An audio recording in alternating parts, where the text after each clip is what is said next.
मैंने कितनी बार ये बोला है कि इस कंट्री में सबसे बड़ा प्रॉब्लम यही है कि people in this country are not overweight और obese, they are under muscled. अरे हमारे दादाजी हम्म, कब जिम जाते थे? वो जिम जाते थे बेवकूफ, वो जिम जाते थे। अब आप अखाड़े में जाके मेनली क्या करा करते थे? It's purely strength training. जितने भी ये फीमेल सेंट्रिक नॉनसेंस चैनल्स खुले हुए हैं जिनको लगता है कि फीमेल कोई दुनिया का अलग एक प्राणी है जिसके लिए कुछ भगवान ने अलग चीज बना के भेजी है कि ये फीमेल एक्सरसाइज है, female diet, they are 100% wrong. देखो मैं सबसे पहले तो ये चीज बोलूंगा यार, फॉर मोस्ट पीपल, जैसे न्यूट्रिशन की बात करते हैं, मैं सबको ये बोलूंगा कि stop reading nonsense diet books. Social media पे चीजें शुरू में खराब होनी शुरू हुई थी, अब तो एक्सट्रीम हो चुकी हैं। अब तो ये हालत है कि मतलब आप, कोई भी इंसान आता है अपनी मर्जी से कुछ भी बोलता है, उसका जो मन करता है। दोस्तों स्वागत है आपका एक और पॉडकास्ट में। Thank you for joining today Akshay ji. काफ़ी फिट लग रहे हो सर आप वैसे। Thank you. एक्सरसाइज वर्कआउट आप कंसिस्टेंसी से कर रहे हो, कंटिन्यू कर रहे हो। कोशिश कर रहा हूँ यार, हो जाती जितनी टाइम मिल जाता है। तो अगर आपकी जर्नी को देखें सर तो काफ़ी अमेजिंग जर्नी रही है आपकी। मतलब आप इंडियन एयरफोर्स में पायलट रह चुके हो और उसके बाद आप बॉडी बिल्डिंग भी करते थे, आई थिंक इंडियन एयरफोर्स की तरफ से, right? Right. And after that अभी फिर आपने यूट्यूब स्टार्ट किया और अभी जेनेसिस भी चल रहा है साथ में।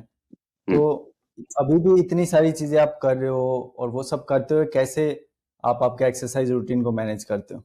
आपके वर्क लाइफ और आपकी फिटनेस लाइफ को कैसे आप बैलेंस करते हो? ऐसा कोई प्रॉब्लम नहीं आता है, ऑफ कोर्स कुछ चैलेंजेस हैं। जैसे मेरी जो कंपनी है मैंगो हर्ब्स है, इनके साथ मैं हूँ नेचुरल टीन वगैरह के साथ, उसमें हम्म। काफी ज्यादा काम रहता है और बाकी चीजों में भी। लेकिन अ, दिन में 1 घंटा मैनेज करना एज सच प्रॉब्लम नहीं होता अनटिल के you are travelling a lot या कुछ। लेकिन जब भी मैं होता हूँ तो कोशिश करता हूँ कि चाहे कोई भी टाइम हो मैं अपना वर्कआउट करूँ। I don't worry about the time, चाहे मॉर्निंग हो इवनिंग हो। हम्म। प्रेफरेबली आई प्रेफर इवनिंग, क्योंकि अगर हैवी लिफ्टिंग करनी है तो मेरा फोकस इवनिंग में लगता है। तो मैं कोशिश करता हूँ कि कितने भी बजे हो, लेकिन मैं हफ्ते में कम से कम 4 से 5 बार वर्कआउट करूँ।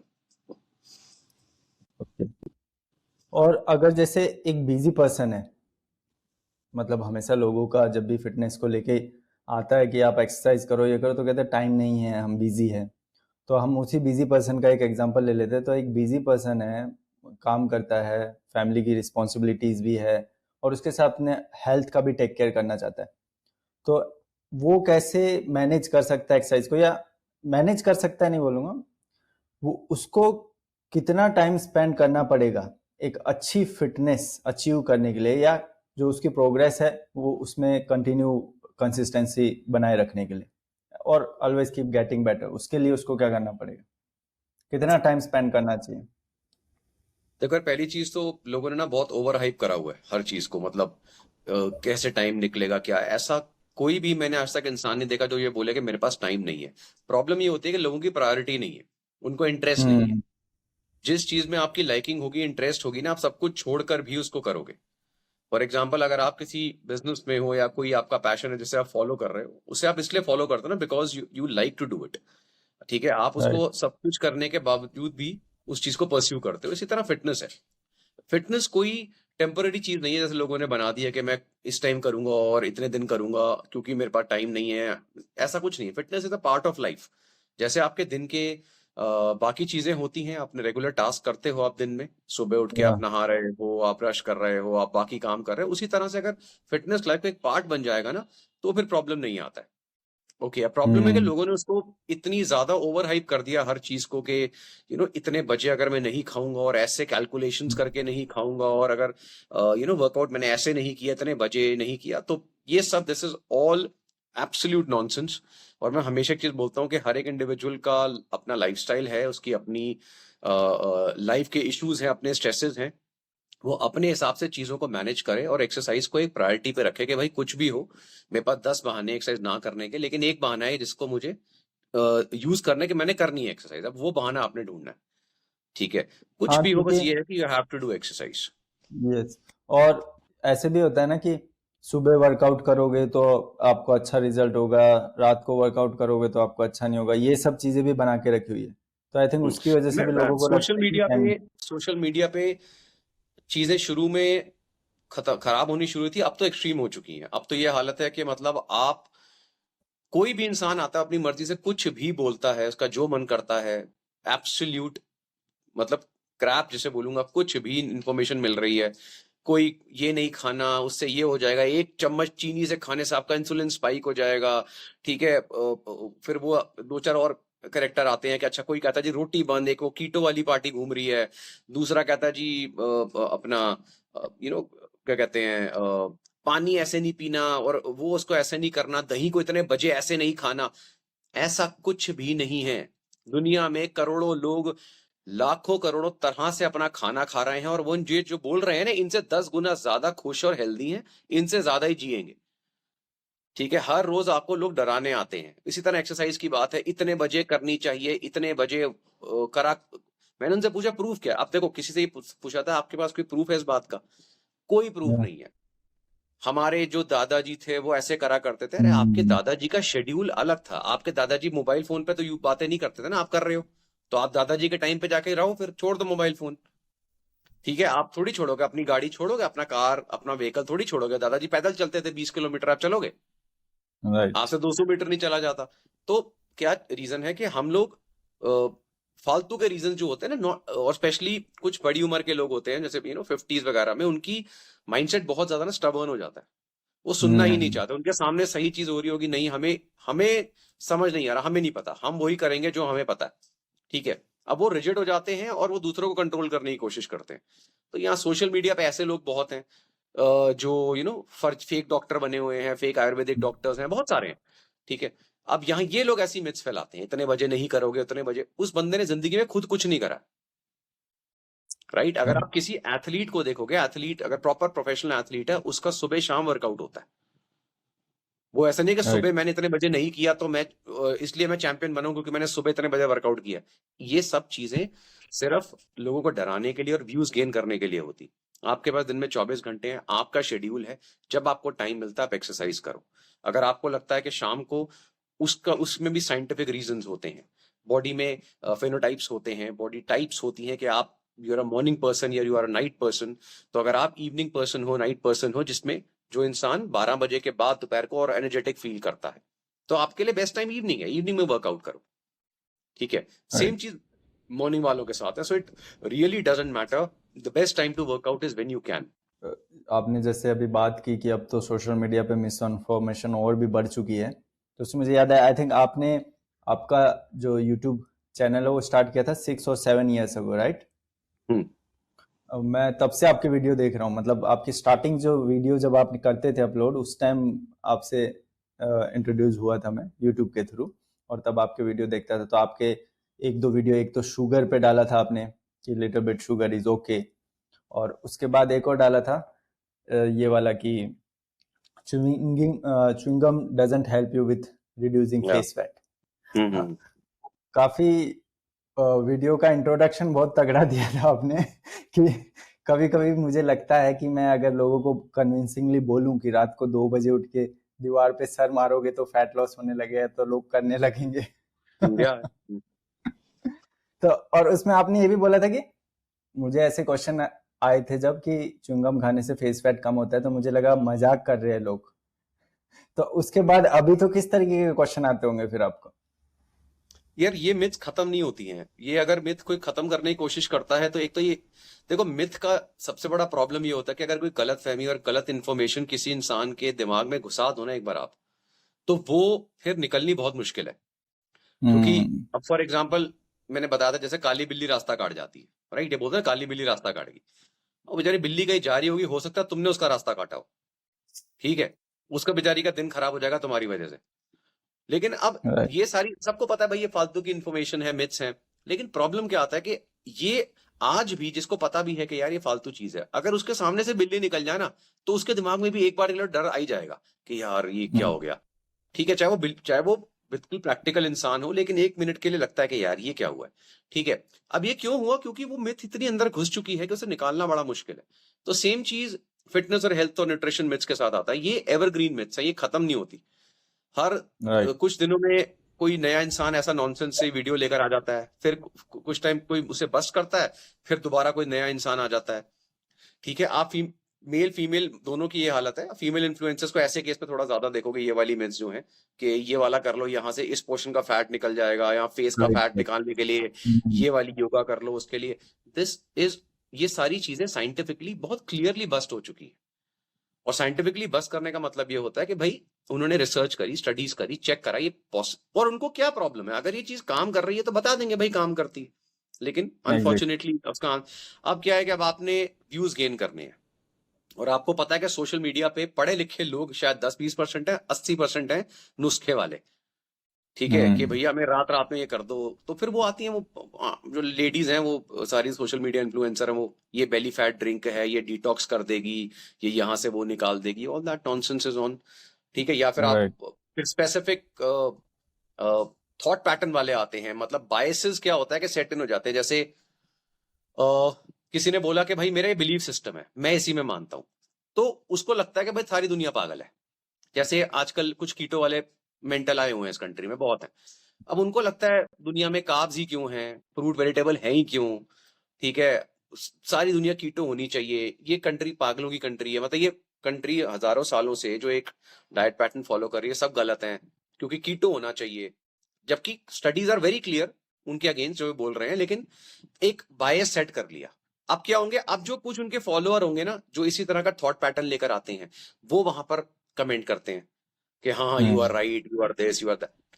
ठीक है, और फिर आते हैं कुछ दूसरी थॉट पैटर्न। एक कहता है जी अच्छा ये सारी डाइट खराब है जी, सात्विक डाइट लेनी चाहिए, दुनिया की सारी बीमारियां ठीक हो जाएंगी आपकी।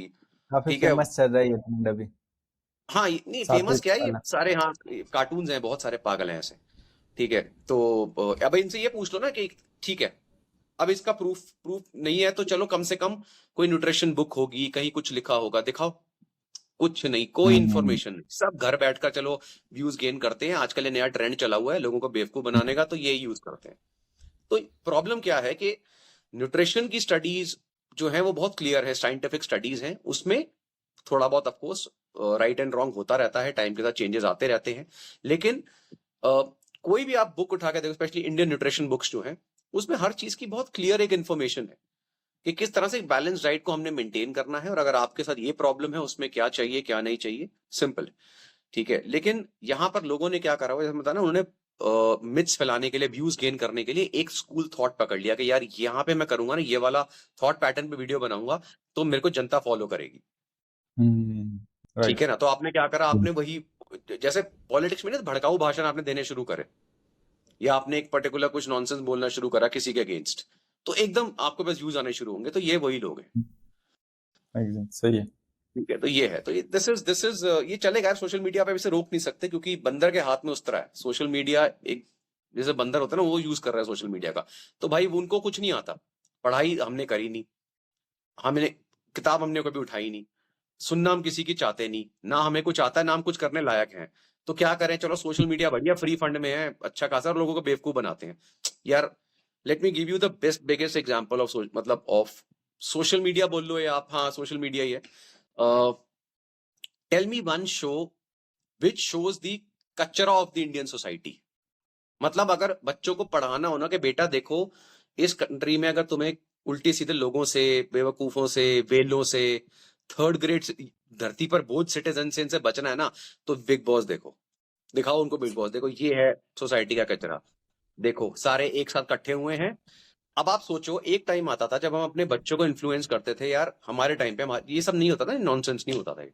तो उस टाइम क्या होता था कि हमारे आइडल्स कौन होते थे, अच्छा कोई यार इसरो के साइंटिस्ट हैं, या कोई बड़े साइंटिस्ट हैं, हम उनकी बुक्स पढ़ रहे हैं, यार कोई बिजनेसमैन इंडस्ट्रियलिस्ट हैं, या कोई स्पोर्ट्समैन है, ठीक है, या कोई मूवी एक्टर्स हैं जिन्होंने बहुत अच्छे रोल्स करे। जो भी फील्ड आपको पसंद है, आप उन लोगों से इंस्पायर होते थे, आपकी वो इंस्पिरेशनल मेंटोर्स, जिसे आप बोलोगे यार this person I look up to, कि भाई यार मुझे ऐसा बनना है, मैं इससे इंस्पायर होता हूँ लाइफ में। क्योंकि मुझे जैसे फॉर एग्जांपल कोई बोले यार अच्छा मुझे यूनिफॉर्म पसंद थी, ठीक है, तो मैं उस तरह के लोगों से इंस्पायर होता था। I used to read stories of very brave soldiers, even doctor Kiran Bedi and all, उनके बारे में हम पढ़ते थे, तो we used to get very inspired कि यार देखो this is what how a person should be. अब देखो ह्यूमन बीइंग को डिफाइन कर रहा हूं मैं, ये नहीं बता रहा आपकी चॉइस क्या है। स्पेशली जैसे कोई यस। बोलता है मैं एक्टर बनना चाहता हूं, तो आई ऑलवेज टेल यार if you want to be an actor ना, Study good actors, study great actors like, Anupam Kher, Om Puri, Nasruddin Shah, Manoj Vajpayee. Study all these people. इनसे आपको रियल एक्टिंग का पता लगेगा. इसी तरह से हर फील्ड है. आप साइंस में ना जानते, study the top doctors, scientist. ठीक है, आप फोर्सेस में जाना चाहते हो तो उनको मेंटर बना के चलो उसमें. तो this is what your aim should be किसी भी यंगस्टर का. अब आप इमेजिन करो, हमारे यंगस्टर ग्रो हो रहे हैं किसको देखते हुए? ये जो बिग बॉस का कचरा चल रहा है. मतलब एक यूजलेस कोई लड़की पता नहीं क्या है, वो बड़ा पाव बेच रही है जी. मतलब दिस इज व्हाट मेरे मतलब ये लगता है कि हमारे देश का जो यूथ है अब वो ये देखेगा, इनसे इंस्पायर होगा. कोई चाय वाला है, कोई ये है. आई मीन सीरियसली यार, ये कोई is this an inspiration? Is this what we? और इनको प्रमोट क्यों किया जा रहा है? क्योंकि इनको ये पता लग गया है कि मैक्सिमम लोग इस कंट्री में वेले हैं, काम कोई नहीं है. उनको जितना कचरा दिखाओगे वो उतने व्यूज तुम्हें मिलेंगे. ठीक है. अब जैसे अगर मैं आपके सामने एक लड़की खड़ा करूं जो सोशल मीडिया पे साड़ी में खड़ी है नॉर्मल, या नॉर्मल अच्छी सी ड्रेस में खड़ी है, वेस्टर्न आउटफिट जो भी है, आप उसको क्या करोगे? देखोगे, शायद देख के स्किप कर दोगे. लेकिन वहां पे अगर उस लड़की ने सड़क के बीच में सबके बीच डांस करना शुरू कर दिया, ठीक है, अपने कपड़ों को उतारना शुरू कर दिया, अपने प्राइवेट पार्ट्स को रिवील करना शुरू कर दिया. ठीक है, एक लड़का सड़क पे जा रहा है, सडनली उसने टी शर्ट उतार दी. तो ऐसे जो मेंटली हिले हुए लोग हैं, इनको देखकर व्यूज आएंगे ना. आप चाहे आप उसको गाली दो, ये बिग बॉस वाले मैक्सिमम जो लोग हैं इनको लोग गालियां देते हैं, लेकिन सोशल मीडिया पे व्यूज कैन बी पॉजिटिव और नेगेटिव, लेकिन वो व्यू ही कहलाता है. तो जितनी गालियां किसी को दोगे, ठीक है, उतना ज्यादा वो फेमस होगा. As simple as that. ठीक है. और ये जो सोशल मीडिया, ये आपके बिग बॉस जैसा नॉनसेंस प्लेटफॉर्म्स हैं, ये इनको प्रमोट करते हैं. तो this is what social media is in every field. So that's why I tell people, यार, it's not just about money कि मैंने इतना पैसा कमा लिया और देखो ये लड़की इतना पैसा कमा रही है. तुम अपनी इज्जत को उतना गिरा सकते हो तो तुम्हारी लाइफ है भाई, गिरा लो. तुम्हें को रोक तो रानी है. ठीक है, लेकिन अगर सही तरीके से करना है कि हाँ, पैसा कमा रहे हो तो सक्सेस को उसी से रिलेट आई डोंट नो ये कब से डेफिनेशन शुरू हो गई है सक्सेस की. बिकॉज इस हिसाब से तो पूरी दुनिया में, इस कंट्री में टाटाज या अंबानीज या अदानीज या महिंद्रा को छोड़ के सारे अनसक्सेसफुल हुए. बिकॉज भाई, फिर सबसे सक्सेसफुल, अगर सक्सेस की measurement is according to this, how much money you have earned, then ये जितने टॉप इंडस्ट्रियलिस्ट हैं इनको छोड़ के सारे गरीब हो गए ना, फिर तो सारे अनसक्सेसफुल हुए. तो देयर इज और आई थिंक मनी. अभी भी वो चेंज हो गया है. मनी की जगह ऐसे हो गया कि भाई फॉलोअर्स और व्यूज जो है वो सक्सेस की डेफिनेशन बन चुकी है. एग्जैक्टली. अब क्या है कि money is very important. I want people, you should earn lot of money.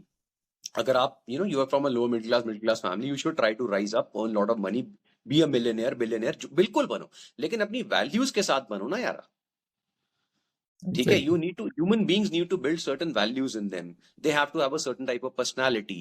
ठीक है, they have to have certain type of virtues जिनको हमारे स्क्रिप्चर्स में या किसी भी, आप किसी भी रिलीजन के ग्रंथ उठाओगे, स्क्रिप्चर्स उठाओगे, सब में ये बेसिक ह्यूमन वैल्यूज दी है कि यार इस तरह से आपको एक ह्यूमन बीइंग को, अच्छे ह्यूमन बीइंग बनने के लिए ये चीजें करनी पड़ती. राइट. अब लेकिन यहाँ पे क्या हो रहा है, वो सारी वर्च्यूज गई गड्ढे में. हमें जो मर्जी करना पड़े, हमें नहीं पता, हमें फेमस होना है. अब वही वाली बात है, मैंने बताया ना, मेहनत हमसे होती नहीं, नॉलेज हमें है नहीं, टैलेंट हमारे अंदर कोई है नहीं, काम हम कुछ करना नहीं चाहते, तो अब क्या करें? तो फिर सोशल मीडिया है, तो फिर हम वो करेंगे जो हमारी तरफ अटेंशन गेन करे. आप समझ रहे हो? तो this is all attention economy. और अटेंशन गेन करने के लिए दो तरीके, या तो नॉलेज, या के बंदा कह रहा है यार मैं स्टडी करूंगा, मैं रिसर्च करूंगा और फिर मैं सोशल मीडिया पे कुछ अच्छी इंफॉर्मेशन दूंगा. दूसरा कहता है भाई इतना टाइम नहीं है मेरे पास, मेरे को लोग गालियां दें लेकिन मुझे फेमस होना है. और वो लोग बहुत ज्यादा है. Yup, right. तो सर अभी इसी पे बात करते हैं कि जैसे जब आपने स्टार्ट किया था यूट्यूब चैनल, आई थिंक बहुत फ्यू ऐसे होंगे जो सही में क्वालिफाई थे फिटनेस पे एडवाइस देने के लिए. बहुत ही कम लोग होंगे उस वक्त सोशल मीडिया पे, लेकिन जो थे ज्यादातर ऐसे ही भरे हुए थे जैसे अभी आपने बोला कि हाँ मुझे बस शुरू करना है और व्यूज के लिए कुछ भी वीडियो बना रहे और उस तरीके से गेन कर रहे थे. तो फिर आपको कैसे ये थॉट आया, या आप ऐसे कैसे इस अचानक से इस फील्ड में आ गए कि हाँ मुझे ये चीज शुरू करनी है यूट्यूब की, एकदम से वो बॉडी बिल्डिंग छोड़ने के बाद और ये चीजें? नहीं, ऐसे अचानक नहीं हुआ यार. मतलब यूट्यूब मुझे पता था कि जब एक टाइम पे स्टार्ट हुआ था, तो उस टाइम मैंने यूट्यूब पे ऐसे रजिस्टर किया था, बट बिकॉज मैं फोर्सेज में था तो you can not put anything on YouTube या सोशल मीडिया. उस टाइम इंस्टा तो था भी नहीं. ठीक है, फेसबुक और यूट्यूब ये इनिशियल थे ये, स्पेशली यूट्यूब। तो लेकिन उसके बाद फिर मैंने कुछ नहीं करा, बट मैं शुरू से स्पोर्ट्स में तो था ही ना यार, स्पोर्ट्स फिटनेस वगैरह में। So I was studying a lot, doing lot of certifications, competing in different competitions. तो उस समय जब मैं बाहर आया फोर्सेस से, जब मुझे अलाउ हुआ कि now I can do it, तब मैंने फिर देखा यार YouTube is a good way to promote right information. ठीक है, और उस समय हम्म। मेरा कोई ऐसा बिजनेस इंटेंट नहीं था कि यार यूट्यूब से ऐसा होता है वैसा होता है, मुझे कुछ नहीं पता था। मुझे पता था कि यार because I come out now to get a strong foot holding, अगर फिटनेस फील्ड में मुझे बाहर थोड़ा और नोन होना है, अपनी एक जगह बनानी है, तो social media is the new thing, जो उस समय मैंने देखी थी कि यार ये चीज लोग यूज कर रहे हैं, तो मैं भी करके देखता हूँ। ठीक है, लेकिन मुझे नहीं पता था ना कि यार अंदर क्या चल रहा है और लोग क्या इन्फॉर्मेशन, तो बाद में पता लगा भाई ऐसी सी उल्टी सीधी इन्फॉर्मेशन भी है। तो अच्छा और फिर ये अच्छा। भी समझ में आ गया इवेंचुअली ओवर द इयर्स के अगर आप साइंटिफिक इन्फॉर्मेशन दे रहे हो, आप लॉजिकल इन्फॉर्मेशन दे रहे हो, तो आपके व्यूअर्स हमेशा लिमिटेड रहेंगे।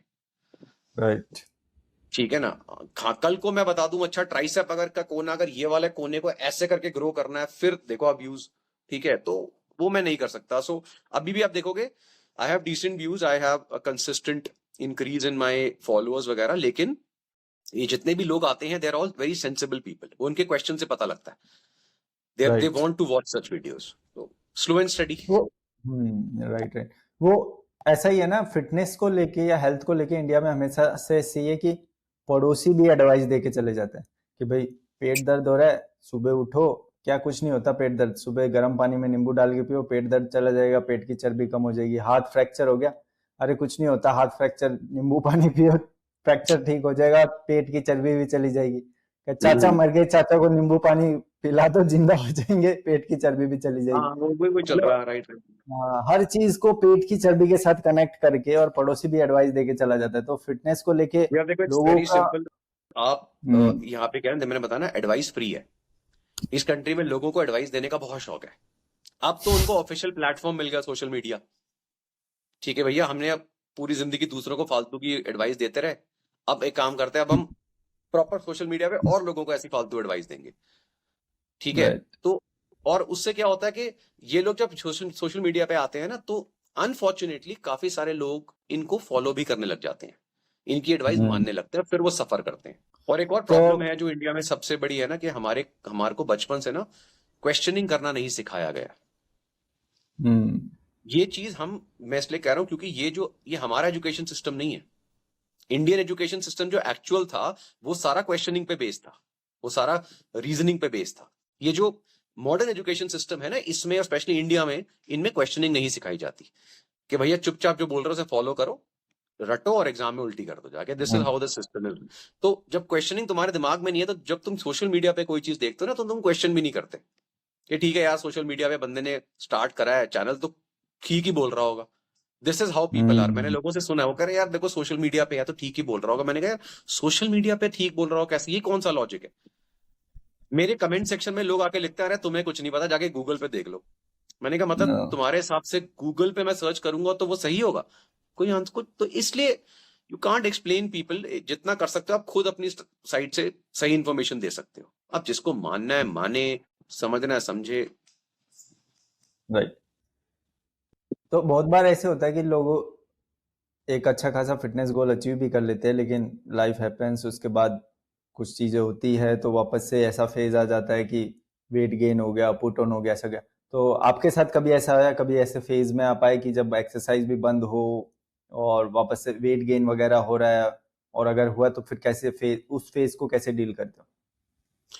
ऐसे फेजेस जब तक मैं फोर्सेस से बाहर आया था तब तक तो नहीं आए थे। उसके बाद अभी कुछ टाइम पहले जब मेरे बिजनेस स्टार्ट हुए, मेरी अपनी कंपनी स्टार्ट हुई, तो ऐसा फेज आता है। लेकिन वो फेज ऐसा कभी नहीं आया कि मैंने वर्कआउट बंद ही कर दिया या कुछ ऐसा हो गया, हम्म। बिल्कुल ही ऐसा फेज नहीं आया। मतलब अगर कुछ दिन मिस भी हो जाता है, जैसे अब पिछले 2-3 साल से मेरे वर्कआउट जितने मिस हो रहे हैं, ये पिछले 25 साल से नहीं हुए।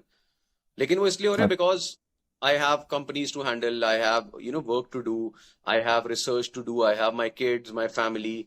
तो इन सबको हैंडल करना इज नॉट ईजी। तो इसलिए कई बार ऐसा होता है, जैसे मैं बाहर गया अपनी फैक्ट्री विजिट पे या कहीं और गया हूँ, ट्रैवल कर रहा हूँ, ठीक है, तो फिर वर्कआउट मिस हो जाता है। बट आई मेक श्योर कि यार एटलीस्ट मैं जितना हो सके हफ्ते में उसे कवर अप कर लूँ, क्योंकि मुझे मेरे दिमाग में वो चीज हमेशा प्रायोरिटी पे रहती है। Maximum right. लोगों के साथ क्या होता है कि वो ये मैक्सिमम, सच बताऊं तो मैक्सिमम लोग बिल्कुल ही बहाने मार रहे होते हैं कि यार हम तो इतना बिजी थे कि हम वर्कआउट 1 साल नहीं कर पाए। नहीं, ऐसा कोई बिजी नहीं होता है। ठीक है, राइट। आपका अगर मन भी करा होगा ना, आपने कहा छोड़ यार एक ही बार देखेंगे। This is how people think. आपके पास हम्म। अगर आप हफ्ते में 2 से 3 दिन भी वर्कआउट कर रहे हो कि यार मैंने करा है ऐसा, यार हफ्ते में टाइम नहीं मिलता था, मुश्किल से 2 बार हफ्ते में वर्कआउट हो रहा है, बट आई मेड श्योर के 2 बार तो करूं। ठीक है, सो अगर आप प्रायोरिटी पे रखोगे फिर ये प्रॉब्लम नहीं आएगी। और ऐसे फेजेस लाइफ में आते हैं, लेकिन मेक श्योर कि ये फेज ऐसा नहीं है कि आप सच में बहाना बना रहे हो कि 6 महीने से मुझे टाइम नहीं मिला। नो, कोई ऐसा इंसान है 6 महीने से टाइम नहीं मिल रहा अंटिल अनलेस कि वो हॉस्पिटल में एडमिट है या कोई बहुत ही बड़ी प्रॉब्लम है। ऐसा बहुत रेयर होता है। तो इसी पे अगर सर कोई ऐसा पर्सन है, समझ लीजिए जैसे रेगुलर कोई ले लेते हैं 80-85 की जगह, ओबीस पर्सन है और उसको फैट लॉस करना है, तो उसको क्या डिसीजन लेनी चाहिए, क्या चॉइसेस करनी चाहिए, और उस बॉडी ट्रांसफॉर्मेशन के पीछे की साइंस क्या है? अह, देखो, बेसिक सबसे इंपॉर्टेंट चीज है कि don't make it too complicated. ठीक है, डिपेंड करता है आप किस स्टेज पे हो। आप बिल्कुल बिगिनर हो, आपने पहले करे हैं वर्कआउट, या आप काफी समय से कर रहे हो, बहुत बिगिनर है, सारी लेट्स चीजें। लेट्स अज्यूम बिगिनर है। एक बिगिनर है तो सबसे पहले तो मैं ये सजेस्ट करूंगा, अगर आपको ये एक्सेप्ट करना पड़ेगा मुझे नहीं आता। ठीक है, ये सोशल मीडिया पे ऐसी इंफॉर्मेशन फटाफट लेकर जाके आप अप्लाई नहीं कर सकते। प्रैक्टिकली चीजें बहुत डिफरेंट काम करती हैं। इसलिए लेट्स से आप सोचते हो कि अच्छा मुझे एक जिम ज्वाइन करना है, fine, go and join a gym. वहां पर जो भी कोच होगा या होगा उससे पूछो, यार मुझे, मैं बिगनर हूं, मेरे को ऐसे ऐसे इशू आ रहा है, तो मैं क्या करूं, मुझे क्या क्या करना है। ठीक है, hmm. There are lot of gyms जहां पर ये लोग हेल्प नहीं करते हैं, लेकिन बहुत सारे जिम हैं जहां पे कोचेज हेल्प करते हैं।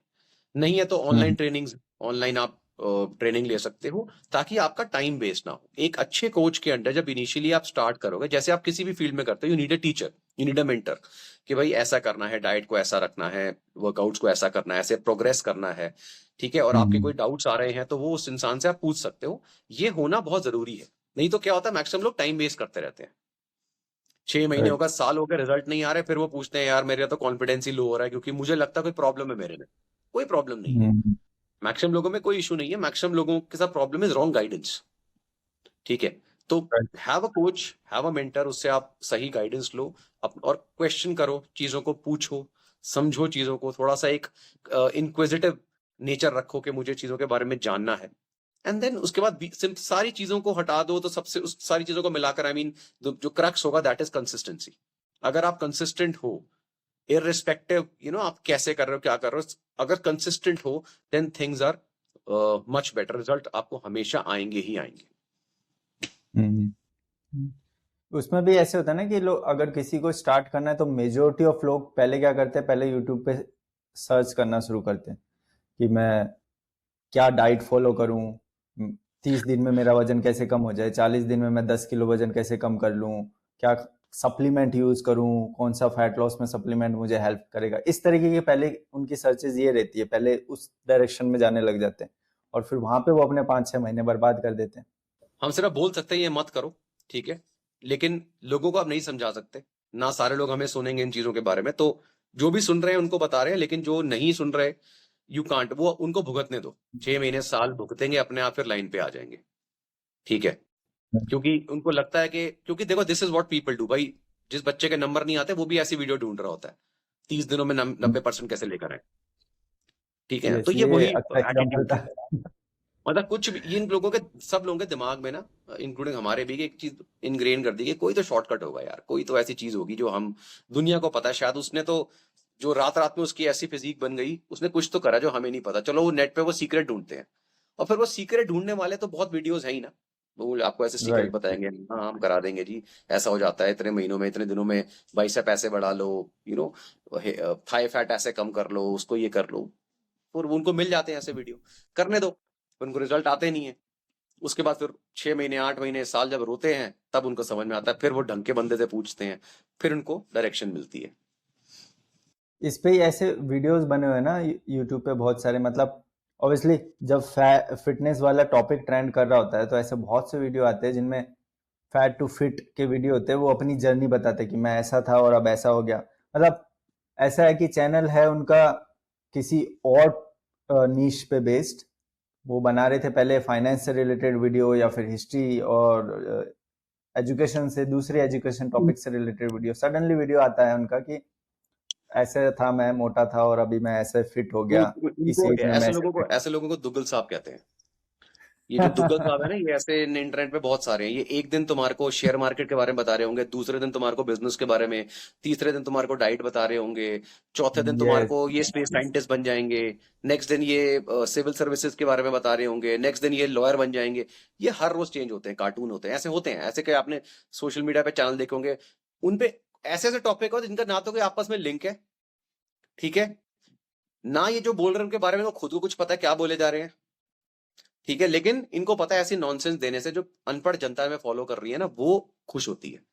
तो फिर ये दुग्गल साहब है सारे। ये एक दिन आपको कुछ देंगे, एक दिन वो, अच्छा ये मैक्सिमम लोग फिर वही होते हैं। सोशल मीडिया पे एक ये वाला जो नया बड़ा अच्छा ट्रेंड है, ये भी काफी सालों से चल रहा है ना, वो करोड़पति कैसे बनना है, हाँ, 3 महीने राइट। में इतने करोड़, 1 साल में अरबपति, है ना, और शेयर मार्केट में ऐसे कर दोगे तो तुम्हारे को वो हो जाएगा। ये इन जितने ये बोल रहे हैं शेयर मार्केट वाले, maximum there are some very genuine people, इनमें से सबके मैक्सिमम के नुकसान चल रहे हैं, सारे लॉसेस में हैं ये, ठीक है। लेकिन सोशल मीडिया पे ना ये ऐसे कार्टून बहुत है, ये जो ऐसे दिखा के कि कोई दिखा रहा है इतने % रिटर्न, नहीं जी ये देखो 500% रिटर्न, अच्छा जी ये देखो मैंने इतने महीनों में 5 करोड़ कमा लिए।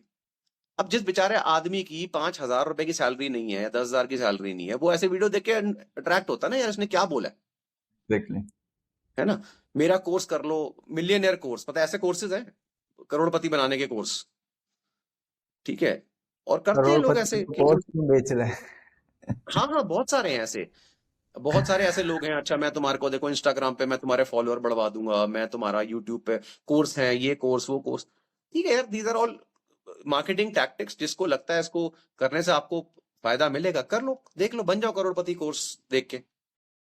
मतलब तो मैंने एक वैसे ही क्वेश्चन ना। पहले भी किया था, जितने लोग ऐसे कोर्स करते हैं, मैंने कहा यार कभी तुमने सुना है कि इंडिया के जो रिचेस्ट लोग हैं, मतलब जो बिग बिजनेस हाउसेज हैं, अंबानीज हैं, टाटा है, अदानी, महिंद्रा, बिरला, मतलब कोई भी उठा लो आप, कल्याणी हम्म। ग्रुप एंड ऑल, कभी इन्होंने ऐसा कोई कोर्स निकाला है? भाई सबसे अमीर आदमी जो है, उन्होंने आपको बताया कि ये सीक्रेट है अमीर बनने का, या ये मेरा अमीर बनने का कोर्स कर लो। जी। और मैक्सिमम जो ये कोर्स करा रहे हैं ना, इनका चेक कर रहे हैं, सारे MLM वाले हैं ये, हाँ, वही। सारे मल्टी लेवल मार्केटिंग वाले हैं ये। पहले किसी को चूना लगा रहे थे सामान बेच के, और अब चूना लगा रहे हैं सोशल मीडिया पे कोर्स बेच के, ठीक है। और सारी इनकी वीडियो भी ऐसी होती हैं, ये इतने करोड़, फिर दूसरे वीडियो में इतने अरब, इतने करोड़, मेरे इतने 500 करोड़, आज मैं इतना, आज देखो मैं मर्सिडीज के साथ फोटो खिंचा रहा हूँ। ये सारा कार्टून जो है, ये यही है जिन्होंने सोशल मीडिया पे गंद मचा रखा है, और इनके फॉलोअर्स हमेशा ज्यादा होंगे, हमेशा ज्यादा होंगे। राइट। क्योंकि शॉर्टकट बता रहे हैं। तो वो ये मतलब यही है जो फैट टू फिट और ऐसे वीडियो बनाते हैं, सडनली एक्सपर्ट बन जाते हैं। आई थिंक ठीक है, एंटरटेनमेंट के लिए आप देख रहे हो देखो, लेकिन वहां से आप कोई एडवाइस लो, वो चीज सही नहीं रहेगी। राइट। राइट।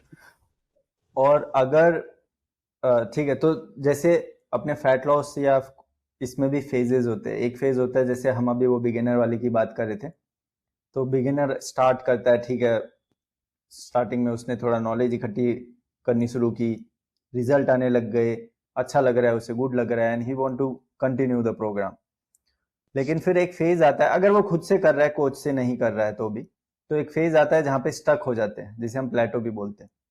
तो वो होता है कि किसी के स्पेसिफिकली बेली के अराउंड ही बहुत ज्यादा फैट है और हमेशा से रहा है, बहुत लंबे समय से, तो बाकी तो फैट शेड हो गया, लेकिन वो जिसे हम स्टब बोन फैट बोलते हैं वो नहीं जा रहा है। तो उस फेज में किसी एक पर्सन को क्या करना चाहिए, ताकि व्यूअर जो देख रहे हैं उनको थोड़ा सही डायरेक्शन मिल सके, उनको पता चले कि हाँ भाई ऐसे फेजेस होते हैं, तो ये डिसीजन लेने चाहिए या ये चीजें करनी चाहिए। देखो जब हम स्टबर्न फैट की बात करते हैं, तो every human being has certain areas, पहले तो मेन और वुमेन में फैट स्टोरेज एरियाज अलग अलग होते हैं, और वो भी डिपेंड करता है जेनेटिक्स के ऊपर, the area you are born in, I mean culture specific fat storage areas होते हैं। जैसे इंडिया में आप देखोगे, mostly men are, even most part of Asia जो मेन है, दे आर स्किनी फैट, ठीक है। यूरोप में और अमेरिकन और ऑस्ट्रेलियंस, इनमें स्किनी फैट इशू नहीं है, इनमें ओबेसिटी का एक डिफरेंट तरीके से इशू आता है। तो जब हम इंडियंस की बात करते हैं, लेट्स से हम बात फैट स्टोरेज की बात करते हैं, तो अगर आप इंडियन मेन में, मैक्सिमम इंडियन मेन में देखोगे, तो जब उनका फैट स्टोर होता है तो वो सबसे ज्यादा बेली में होता है, उनका डबल चिन आ जाएगा, ठीक है। राइट। और ऐसे लोगों की एक और चीज नोट करना कि इनकी मसल्स विल बी, मतलब दिल be losing muscle like anything, sarcopenia से हम्म। सफर कर रहे होते हैं, मसल लॉस है जबरदस्त। उसके अलावा इनकी टांगे पतली होंगी, हिप्स फ्लैट होंगे, ठीक है, बाजू में पतली पतली होंगी। तो this is a classic case hmm. Of Indian skinny fat, Asian skinny fat type. तो अब लोगों को ये लगता है, अच्छा पहली चीज तो ये एरियाज होते हैं, फीमेल्स में अलग है, इंडियन फीमेल्स में मैक्सिमम केसेस में आपके आर्म्स में, हिप्स में, लेग्स में फैट स्टोरेज ज्यादा होता है। बहुत कम राइट। फीमेल होते हैं जिनके पेट बहुत बड़े होते हैं, मैक्सिमम हम्म। फीमेल्स के पेट नहीं बहुत बढ़ते, उनके बाकी एरियाज में फैट स्टोर होता है। तो ये मेन और वुमेन में डिफरेंस आता है, जैसे मैंने बताया कल्चरल इन्फ्लुएंसेस भी या फिर एरिया स्पेसिफिक इन्फ्लुएंस होते हैं। अब हम स्टबर्न एरिया उसको कहते हैं कि जिस एरिया से आपको टाइम ज्यादा लगता है। ऐसा नहीं है कि वहां से फैट लॉस नहीं हो रहा है, भाई अगर आपकी बॉडी में सबसे ज्यादा फैट आपकी लेग्स में स्टोर है या टमी में स्टोर हो रहा है, तो ऑफकोर्स ही बात है कि उसको जाने में भी सबसे ज्यादा समय लगेगा। तो हम्म। उसमें कोई सीक्रेट नहीं है, there is no secret in that, the only thing is consistency, कि आपको पता है कि यार मैंने काफी अच्छा रिजल्ट मुझे आ रहा है, अब मुझे कंटिन्यूसली ये करना है ताकि धीरे धीरे धीरे धीरे मेरा जो टमी फैट है वो खत्म होता जाए। हाँ, प्लेटू हिट डेफिनेटली होता है, लेकिन प्लेटू हिट होना is also a natural phenomena. मैंने, किसी ने मुझे बोला था कि यार प्लेटू क्यों हिट हो रहा है, हम, मैंने कहा देखो ऐसा नहीं, लेट्स से आप वेट ट्रेनिंग कर रहे हो और आप प्रोग्रेस कर रहे हो उसमें, आप हैवियर लिफ्ट कर रहे हो डे बाय डे, तो अगर आपका हम्म। प्लेटू हिट नहीं होगा तो आप तो एक साल में वर्ल्ड चैंपियन बन जाओगे। या राइट। अगर फैट लॉस में आपका प्लेटू हिट नहीं होगा तो आप तो गायब हो जाओगे 6 महीने बाद, क्योंकि फैट लॉस रुकेगा ही नहीं फिर।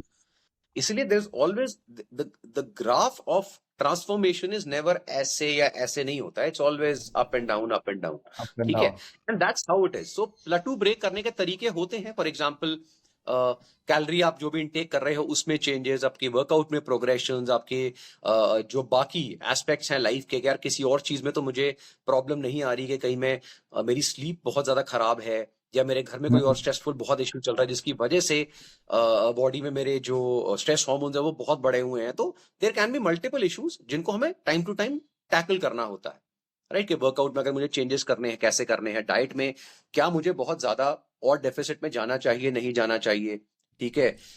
कोई मेरे मेडिकली और कोई प्रॉब्लम तो नहीं हो रही है, क्या मेरे हार्मोन सारे ठीक हैं, तो ये सारी चीजें अगर आप चेक करते हो तो then plateau can be easily broken, कोई बड़ी चीज नहीं है। और राइट। अगेन जैसे मैंने बताया प्लेटू नहीं होता, मैक्सिमम लोग people results will always slow down, ऐसा ही होता है, ठीक है। But it will take some time, इसलिए ये मत सोचना कि स्टबर्न एरियाज के लिए कोई मैजिक वो हो चाहिए, कोई मैजिक नहीं है, सिर्फ समय ज्यादा लगता है बस। तो वो ये कि आपको कंसिस्टेंसी रखनी पड़ेगी और उसके साथ जो फैक्टर्स आपने बताया उनको चेक करते रहना पड़ेगा। यस। अब इस पे ही आ जाते हैं कि इसमें भी एक चीज़ होती है अभी जैसे स्टेरॉइड का यूज़। तो जितने हम इन्फ्लुएंसर्स देखते हैं खास करके इंस्टाग्राम पे, अब ठीक है बहुत से जो खुद को नेचुरल बोलते हैं एंड लेकिन बहुत बार होता है आप देख के बता सकते हो कि भाई सामने वाला बंदा है नेचुरल बोल रहा है लेकिन ये चीज़ नेचुरल तो अचीव नहीं हो सकती। खास करके मसल मेनिया के जो नेचुरल बॉडी बिल्डिंग कॉम्पिटिशन होते हैं उन लोगों के आप फिजिक देखो कि दे जस्ट कॉल देम कि नेचुरल बॉडी बिल्डिंग, लेकिन किसी एंगल से देख के लगता नहीं कि वो नेचुरल बॉडी बिल्डिंग होगा। तो ये स्टेरॉइड का यूज कितना ज्यादा, जितने हम ये देखते हैं सोशल मीडिया के ऊपर फोटोज पिक्चर्स जो दिखाया जाता है जो एकदम कि भाई ये परफेक्ट बॉडी है, और जो नॉर्मल एक पर्सन है जो फिट होने की सोच रहा है वो सोच रहा है कि अच्छा ऐसा बनना है मुझे, फिटनेस ये है, इसको देखना है, ऐसा बनना है। तो उसका क्या है कि इतना राइट है और क्या स्टेरॉइड का किस लेवल पे यूज होता है? देखो स्टेरॉइड का यूज काफी एक्सटेंसिव है, लेकिन स्टेरॉइड का यूज भी इसलिए है क्योंकि कई ऐसे स्पोर्ट्स है जहां पर स्टेरॉइड्स यूज इज ओपन, और आप अगर उन हम्म। स्पोर्ट में compete भी करना चाहते हो तो you can not defeat a person who is on steroids. For example आप एक बॉडी बिल्डिंग कॉम्पिटिशन में, आपका मन है मुझे बॉडी बिल्डिंग करनी है and I want to do normal body building जिसमें स्टेरॉइड यूज होते हैं, अगर आप उसमें ये सोच के जाओगे कि भैया मैं तो स्टेरॉइड यूज नहीं करूंगा, मैं नेचुरली करूंगा मेहनत, तो पूरी जिंदगी लगे रहो तो भी आप टॉप 5 में भी नहीं आओगे, हम्म। ठीक है, नहीं आ सकते, क्योंकि ऑब्वियसली ये लिमिटेशंस हैं ह्यूमन बॉडी की। अगर आप जेनेटिकली बहुत गिफ्टेड हो या कुछ हो तो शायद आप कुछ लेवल पे अच्छे आ जाओ, लेकिन स्टिल जो स्टेरॉइड लोडेड आदमी है जो उतनी ही मेहनत कर रहा है और उतना ही एक्सपीरियंस उसे है, आप उसे डिफीट नहीं कर सकते, क्योंकि स्टेरॉइड्स काम करते हैं, उनका रीजन ही यही है। मेडिकली स्टेरॉइड्स इसलिए यूज किए जाते हैं, स्पोर्ट्स में इसलिए यूज करे जाते हैं बिकॉज वो बहुत स्ट्रांगली काम करते हैं। हम्म अब आता है नेचुरल कंपटीशन की बात। प्रॉब्लम ये नहीं नेचुरल आपने compete करना है या नहीं करना है, जैसे काफी सारे नेचुरल कॉम्पिटिशन्स भी होते हैं, लेकिन स्टेरॉइड वालों से और नेचुरल वालों से ज्यादा जो खतरनाक लोग हैं ना, वो हैं ये जो बीच वाले। ये जो हम्म ले तो पचासों चीजें रहे हैं, लेकिन दुनिया को प्रोक्लेम कर रहे हैं मैं तो नेचुरल हूं। ये है frauds, and these are cowards. Cowards मैं क्यों बोलता हूं, इनमें हिम्मत नहीं है कि हम नेचुरली जाके नेचुरल वालों को हरा सके, और ना हम ढंग के स्टेरॉइड लेके स्टेरॉइड वालों को हरा सकते हैं। तो ये जो बीच वाली पार्टी है ना, दे आर वेरी डेंजरस। क्योंकि ऑब्वियसली जो बंदा तुम्हारे को दिख रहा है यार एक स्टेज पे खड़ा है, and he is not looking natural, ठीक है। अब ऑफ कोर्स आप थोड़े बहुत टेस्ट उस करा भी लो तो बड़ा मुश्किल है उससे पता लगा ना, अनटिल के नाडा का प्रॉपर टेस्ट हो, जो होता नहीं है, ठीक है। नहीं भी पता लगा तो उस इंसान को तो पता ना यार मैं नेचुरल हूं या नहीं। हम्म अगर वो आपको धोखा देने की कोशिश कर रहा है कि यार देखो मैंने नहीं लिया भैया, मैं तो बिल्कुल नेचुरल हूं, और पीछे से उसने 10 चीजें ली हुई हैं जिसको वो समझता है कि इससे क्या फर्क पड़ता है, then you can't help it. आप कुछ नहीं कर सकते, आप सिर्फ चिल्ला सकते हो अरे तू नेचुरल नहीं है। वो अपनी तरफ से शुरू हो जाएगा, अरे चेक टेस्ट करा लो, अरे देर आजकल ऐसा है, फिर इससे व्यूज गेन होते हैं। लेकिन at the end of the right day only a person knows कि उसने एनाबॉलिक्स लिए हैं या नहीं लिए। अब जैसे मुझसे लोग पूछते हैं, मैंने कहा इसमें मुझे क्या छुपाने की जरूरत है। मतलब मैं जिस समय कंपीट कर रहा था बॉडी बिल्डिंग में, I was into normal body building, so मैं एनाबॉलिक्स लेता था, ठीक है। मैंने एक थोड़े टाइम के लिए ग्रोथ हार्मोन्स भी लिए हैं, ठीक है। लेकिन उसके बाद it's been almost I think हो गए होंगे 8-10 साल हो गए होंगे यार। मुझे स्टेरॉइड्स की कोई जरूरत नहीं है, बिकॉज मैं कंपीट नहीं कर रहा हूँ, but I still right lift heavy, ठीक है। अब काफी सारी बीच में इंजरीज हुई जिसकी वजह से काफी सारी मैं लिफ्ट्स नहीं कर रहा हूँ, तो इसमें भी कोई छुपाने की जरूरत नहीं है। Problem is I don't know लोगों को छुपाने की बीमारी क्या है। हम्म भाई अब somebody तो आस्ks me आप कितनी बिल्कुल डेडलिफ्ट मारते हो, मेरे से पूछते हैं सर आप कितनी डेडलिफ्ट मारते हो, अब मैं डेडलिफ्ट ही नहीं मारता हूँ, because I had a back injury some years back, तो मैं नहीं मारता हूँ डेडलिफ्ट। मैं स्क्वाट्स भी हैवी बहुत नहीं कर पा रहा हूँ, बारबल स्क्वाट्स, ठीक है। और बेंच प्रेसेस नहीं मारता हूँ मैं बिल्कुल भी, मैं डंबल से ही वर्कआउट करता हूँ, because of my shoulder surgery हुई थी। तो there have everybody needs to accept certain things कि भाई ये मैं नहीं कर सकता, ये मेरी लिमिटेशन है। और दूसरे हम्म बंदे को क्या सुनना है, वो क्या सोचता है, उसकी आपको टेंशन लेने की जरूरत नहीं है। आप फिट, अगर आपको एक्सेप्ट कोई इंडिविजुअल कर रहा है फाइन, नहीं कर रहा है उसकी प्रॉब्लम है। इसलिए बॉडी बिल्डिंग इज नॉट, मैं उन लोगों से बहुत खुश हूं जो कहते हैं मैंने एनाबॉलिक्स लिए हैं और मैं कंपीट कर रहा हूं। मैं मतलब सबसे बड़ी प्रॉब्लम उन्हीं लोगों से है ये जो भरे हुए एनाबॉलिक्स ले लेके, लेकिन सडनली वहां पर बोल रहे हैं ये तो नेचुरल फिजिक है यार, मैंने तो हार्डली कुछ लिया। अब वो आप चाहे मसल मीनिया करो या किसी और उसमें करो, इससे फर्क नहीं पड़ता है। फर्क पड़ता है कि वो जो इंडिविजुअल है वो झूठ बोल रहा है कि नहीं। राइट बैक इंजरी काफी सीवियर हुई थी सर। मुझे होती रहती है यार, आए देखो कई बार केसेस में ना आपके कोई जेनेटिक इश्यूज भी होते हैं। मेरी पूरी फैमिली में बैक इश्यूज सब बहुत लोगों को रहे हैं, मतलब my father, my brother, my grandfather, मेरी इवन मम्मी के साइड से मैक्सिमम लोगों को बैक में स्पैजम्स आते रहते हैं। तो मुझे बीइंग अ स्पोर्ट्समैन वो इशू रहा। मैं चाहता भी था तो भी वो कहीं ना कहीं जैसे हैवी लिफ्ट करते हुए स्पैजम आ गया, ठीक है। तो वो उसकी वजह से मुझे समझ में आ गया कि नहीं यार, अगर मैं कुछ मूवमेंट्स को बहुत हैवी करता रहूंगा तो I damage my back. So then I stop those movements, या उसको मैंने थोड़ा सा वेट उसमें कम करा और बाकी मूवमेंट्स को फिर मैंने हैवी रखा। तो डेडलिफ्ट और बेंच प्रेस एकदम बंद है।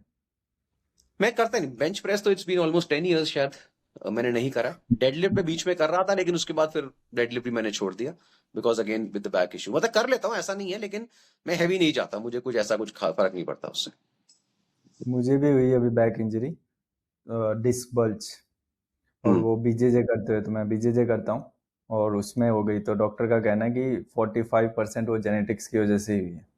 एग्जैक्टली। तो डॉक्टर्स आर राइट, क्योंकि हम्म, जेनेटिक्स बहुत मैटर करते हैं। और यहाँ पे लोग ना ये जो बातें कर रहे होते हैं ना, अरे जोश होना चाहिए, अरे ये होना चाहिए, ऐसा नहीं होता भाई। हम्म। तुम अगर किसी इसमें की क्या बैक होता है ना। इंजरी नहीं हुई है, हाँ, ही इज ब्लेस्ड कि यस वो यस। हैवी लिफ्टिंग में बैक इंजरी उसकी नहीं हुई है, वो बहुत ब्लेस्ड है, ठीक है। इट्स नॉट जस्ट फॉर्म कि मैं फॉर्म अच्छी मेंटेन कर रहा हूँ और मेरा ये, ऐसा नहीं है। ये बहुत बड़ी गलत फहमी है लोगों को, किस जिनकी इंजरीज हो रही है नॉट बिकॉज कि उनका फॉर्म खराब हो गया है, और बहुत फैक्टर्स आते हैं उस समय। इसलिए इट्स वेरी गुड अगर किसी की नहीं हुई है, लेकिन अगर किसी की हुई है इंजरी, तो मैं ये इसको सजेस्ट करूंगा कि भाई एक्सेप्ट करो कि ये आपकी बॉडी हम्म, की लिमिटेशन है, उसको पुश मत करो, नहीं तो फिर लाइफ लॉन्ग प्रॉब्लम हो सकती है। एग्जैक्टली।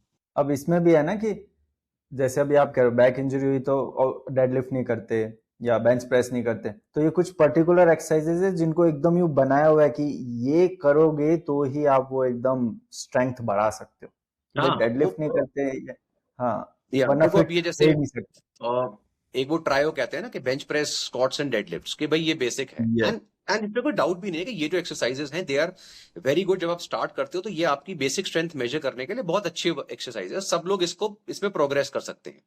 लेकिन एक टाइम आता है जहां पर कई इंडिविजुअल्स को वो मूवमेंट या तो सूट नहीं कर रही होती, ठीक है, या उनको करने से या वो सही से परफॉर्म नहीं कर पाते, उनके बॉडी में जो स्ट्रक्चरल डिफरेंसेस है उनकी वजह से वो जो मूवमेंट है उनमें वो कंफर्टेबल नहीं है। अब ये लोग जब उसे पुश करते रहते हैं तो फिर क्या होता है, दूसरों के कहने पर, अरे तू बेंच प्रेस नहीं मार सकता 200 किलो 150 किलो, क्या फर्क, क्या वो है यार तू। तो ये चीजें जो अब जैसे मैं हूं, I do very heavy dumbbell presses, मतलब मैं 45-50 केजी डंबल्स लेता हूं जो अपनी जिम में मैक्सिमम, लेकिन I don't do bench presses because मेरे शोल्डर पे लोड आता है, ठीक है। तो इससे इससे ये नहीं है कि मेरे में स्ट्रेंथ नहीं है या मुझे नहीं, आई नो माई लिमिटेशंस। और दुनिया में जो मर्जी बोलता रहे, अरे तुम हाँ नहीं कर सकता यार मैं बेंच प्रेस, तू कर ले भाई, तू वर्ल्ड चैंपियन बन जा, लेकिन मेरे को नहीं बनना because I can not live a life of disability. मुझे अपनी लिमिटेशंस को एक्सेप्ट करना पड़ेगा। सो आई टेल पीपल के accept your limitation, understand your body. Right. आपकी स्टेरॉइड्स पे भी बुक है ना, मैंने पढ़ी है वो बुक, अभी भी है मेरे पास। सेकंड एडिशन कब रिलीज कर रहे हैं?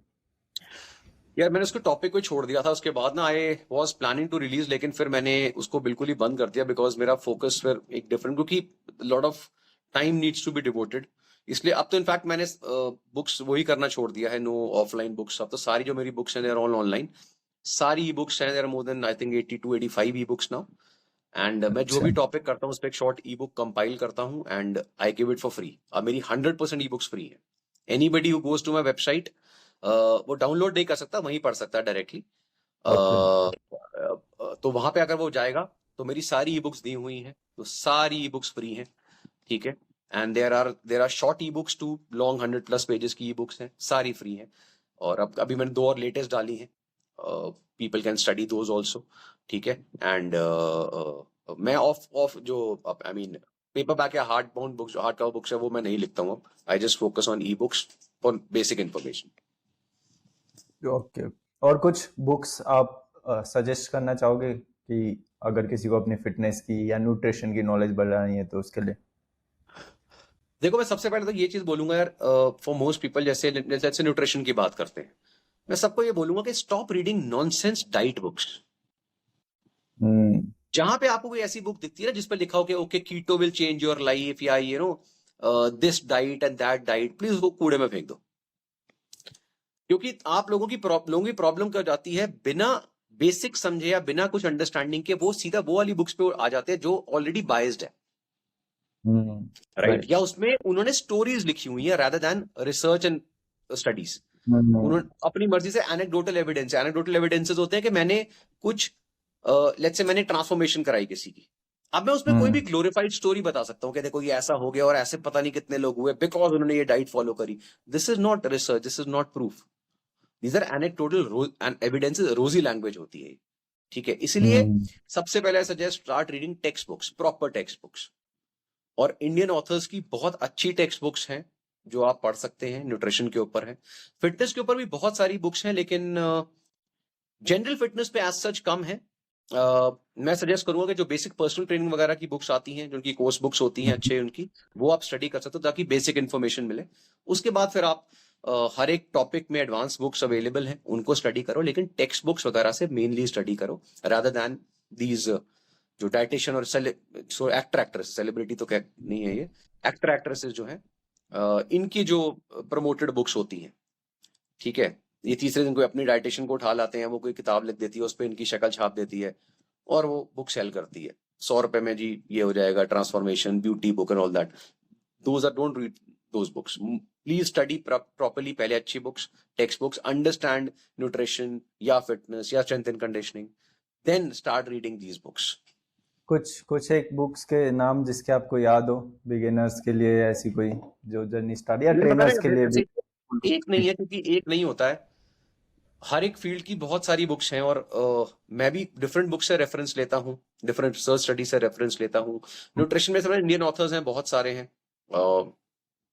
ह्यूमन न्यूट्रिशन के ऊपर बुक्स हैं, न्यूट्रिशन डाइटेटिक्स के ऊपर बुक्स हैं, इंडियन ऑथर्स की हैं, फीमेल ऑथर्स हैं, they're all very famous doctors and PhDs in nutrition, काफी experience, and उनकी books वगैरह काफी universities colleges में use होती हैं।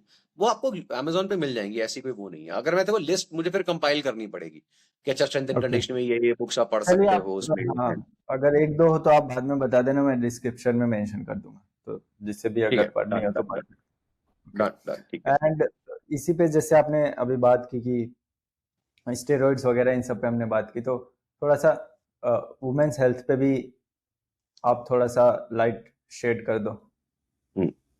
वुमेन हेल्थ पे क्या चीज, किस चीज के बारे में? जैसे कि अभी वही है कि इसको लेके भी बहुत मिसकंसेप्शन है।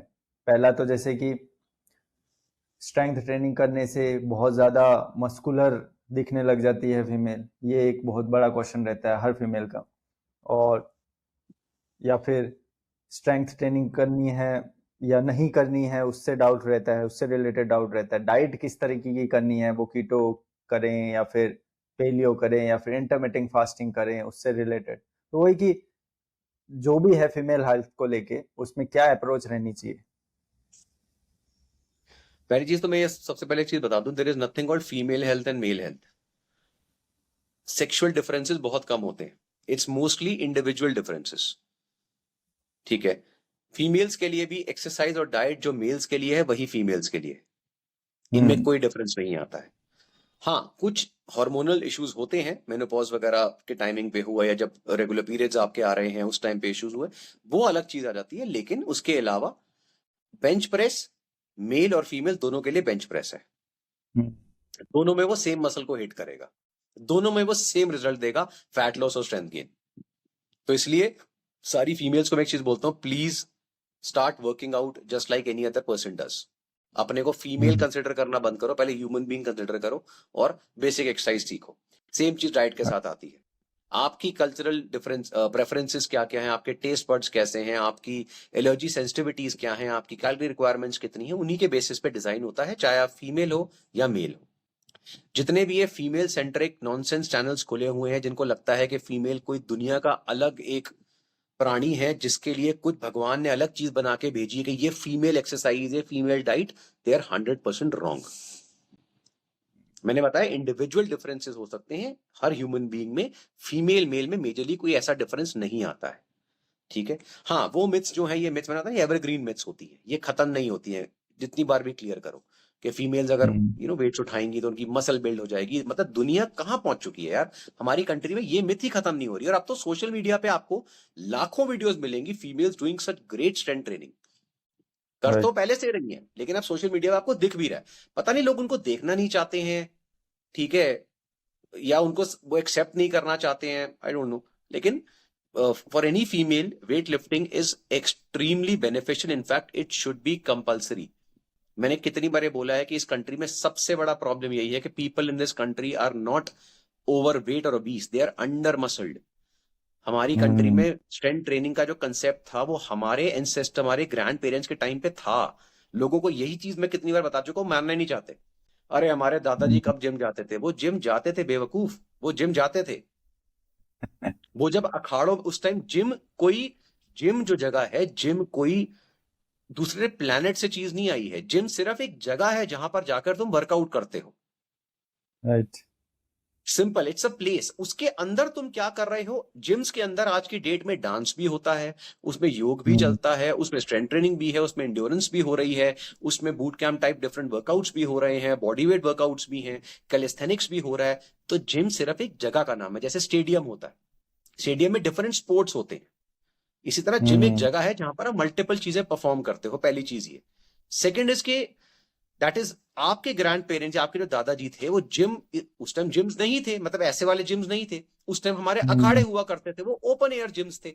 उनको ओपन एयर जिम कह लो, अखाड़ा कह लो, एक ही बात है। अगेन वो एक जगह है। अब आप अखाड़े में जाके मेनली क्या करा करते थे, इट्स प्योरली स्ट्रेंथ ट्रेनिंग। 90%, 99% वाले लोग क्या करते हैं अखाड़े में, आज भी क्या करते हैं, स्ट्रेंथ ट्रेनिंग करते हैं। चाहे वो all these things which were there, ये सारी की सारी चीजें were ultimately form of weight training, strength training. अब आप वो लाइफ नहीं जी रहे, तो ऑब्वियसली बात है जब आपकी मसल्स को वेट रेजिस्टेंस नहीं मिल रही है जैसे आपकी दादी को मिलती थी, तो आपको उस रेजिस्टेंस को जिम में जाके देना पड़ेगा दूसरे मेथड्स के थ्रू, क्योंकि उस समय भी और आज भी ह्यूमन बॉडी सेम है। अगर आपकी दादी भी वेट ट्रेनिंग नहीं करती है, घर में ऐसे काम नहीं करती, उनका भी मसल लॉस होता, उनका भी बोन लॉस होता जैसे आपका हो रहा है। उनकी राइट। मसल बेंड हो गई थी क्योंकि वो कुएं से पानी निकालती थी। और जितना तुम मैक्सिमम लेडीज जिम में वर्कआउट कर रही हो, उससे 10 गुना ज्यादा वो वेट उठाती थी।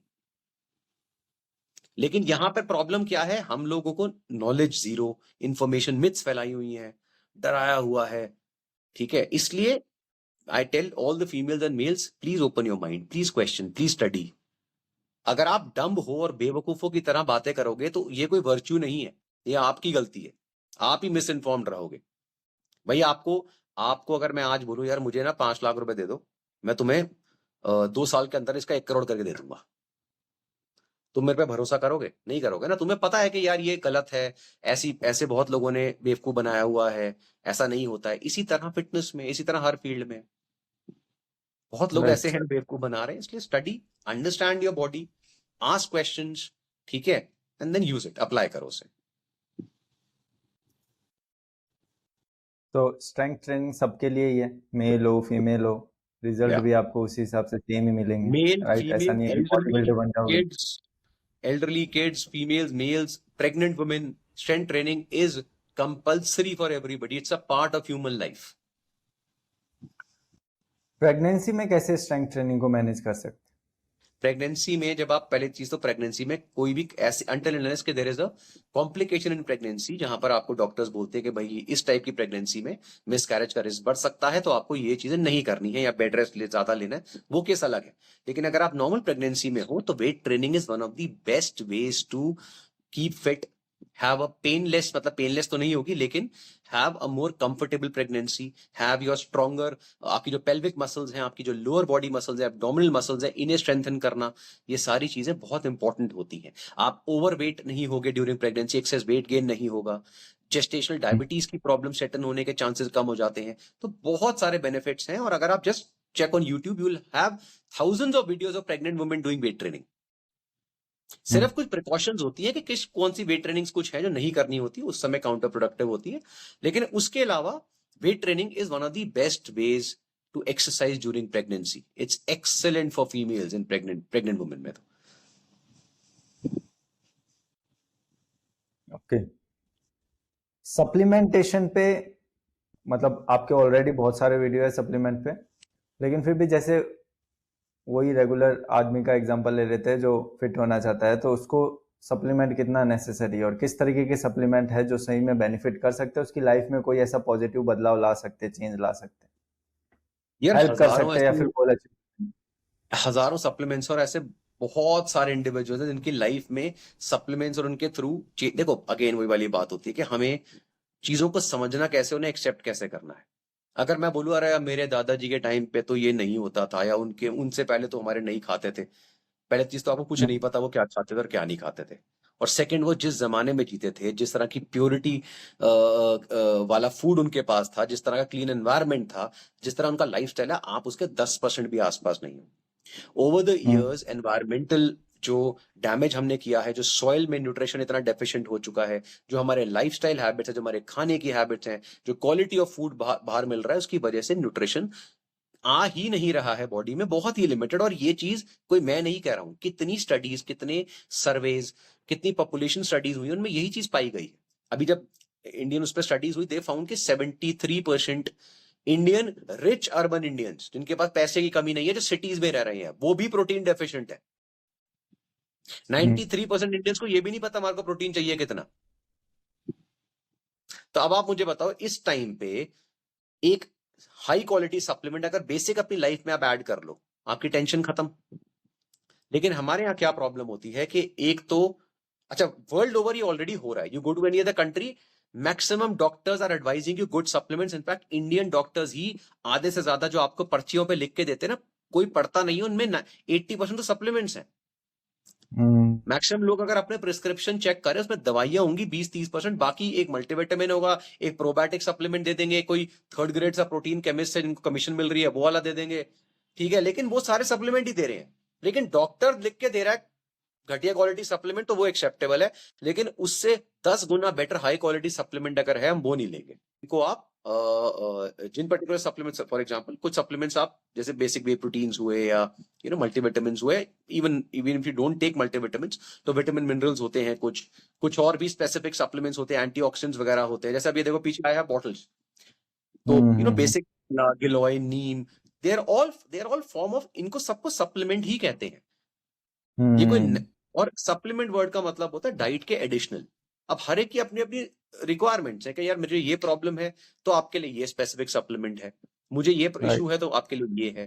बाकी कुछ जनरल हेल्थ के लिए कि अच्छा यार मुझे बेसिक फिटनेस के लिए, बेसिक मेरा स्ट्रेस लेवल बहुत ज्यादा है, मैं बेसिक क्या हर्ब्स ले सकता हूँ, दैट्स इट। इसी पे से एथलीट पे भी थोड़ा सा टच कर लेते हैं टॉपिक को। जैसे एथलीट्स में भी लेके सप्लीमेंट को लेके बहुत सारे फेक सप्लीमेंट्स या जो यूजलेस सप्लीमेंट्स है वो यूज किए जाते हैं। जैसे सबसे अभी जैसे मैं भी बीजेजे करता हूँ, तो मैं जब उनको आपस में बात करते हुए सुनता हूँ, एक दूसरे को एडवाइस देते रहते हैं, अरे तू BCAA ले, अरे तू इसमें ग्लूकोज में ये संतरे का जूस डाल के ये पिया कर, इससे तेरा एंड्योरेंस बढ़ जाएगा, ये हो जाएगा। तो उनमें क्या है, एथलीट्स के लिए कौन से सप्लीमेंट है जो सही में यूजफुल है, और या फिर जो यूजलेस है एटलीस्ट वो मेंशन कर दो। देखो यूजलेस तो बहुत सारे हैं। पहली चीज तो सबसे पहले सप्लीमेंट से पहले आता है क्वालिटी। उन्हें क्या चाहिए से भी पहले आता है कि आप कहां से लोगे, क्वालिटी क्या है। इसलिए I tell people be very careful about buying supplements. और सप्लीमेंट सस्ते नहीं आते, क्वालिटी सप्लीमेंट सस्ते नहीं बन सकते, इस चीज को अंडरलाइन कर लो। अगर तुम्हारे को कोई कंपनी एक पे एक फ्री दे रही है, 70% ऑफ दे रही है, वो फेक है, वो चोर है कंपनी, इसमें कोई डाउट ही मत रखना। या वो एक्सपायर्ड माल दे रही है। अच्छी क्वालिटी सप्लीमेंट्स का रॉ मटेरियल ही इतना महंगा है कि वो सस्ते आपको नहीं मिल सकते। तो बेसिक जो हाई क्वालिटी प्रोटीन सप्लीमेंट, ठीक है, उसके साथ गुड क्रिएटिन सप्लीमेंट, ठीक है, यू कैन ऐड, इफ अगर फैट इनटेक ठीक नहीं है तो फिश ऑयल सप्लीमेंट्स हुए, ठीक है, bone and joint supplements, athletes की बात कर रहा हूं मैं, ठीक है। Yes. And then depends upon कि आपके और क्या इश्यूज आ रहे हैं। भाई आपको कोई नींद की प्रॉब्लम आ रही है या आपको कोई डाइजेस्टिव इश्यूज आ रहे हैं, तो फिर बाकी चीजें उसमें ऐड और सब्ट्रैक्ट होती है। और जो ये BCAA वगैरह ये सब यूज किए जाते हैं, या जब आप CLA एडिक्वेट ले लो, प्रोटीन ले रहे हो फिर आपको BCAA ले किसी लो। भी ईए बीसीए की जरूरत नहीं है।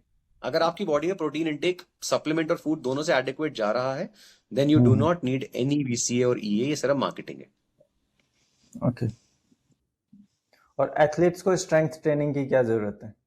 क्या उनको भी करनी चाहिए उनसे उनके ज्यादा तो परफॉर्मेंस किसी को भी के जरूरत लिए? नहीं है। Strength training is the base of every sport, every sport, ठीक है। नहीं, ये अपनी क्वेश्चन इसलिए परफॉर्मेंस को पूछा मैंने बूस्ट करना। क्योंकि हाँ, हाँ, इसमें भी लोगों को है एक मिथ है। जैसे जब मैं मेरे टाइम में बॉक्सिंग किया करता था, तब मेरे कोच मुझे कहते थे कि ये वेट ट्रेनिंग वगैरह, ये मुझे सबको ही कहते थे कि नहीं करनी चाहिए, मत करो, इससे क्या होगा, नहीं नहीं, मसल ये वगैरह बढ़ ये जाएगा, लोगों को तुम्हारी नहीं। परफॉर्मेंस खराब हो जाएगी।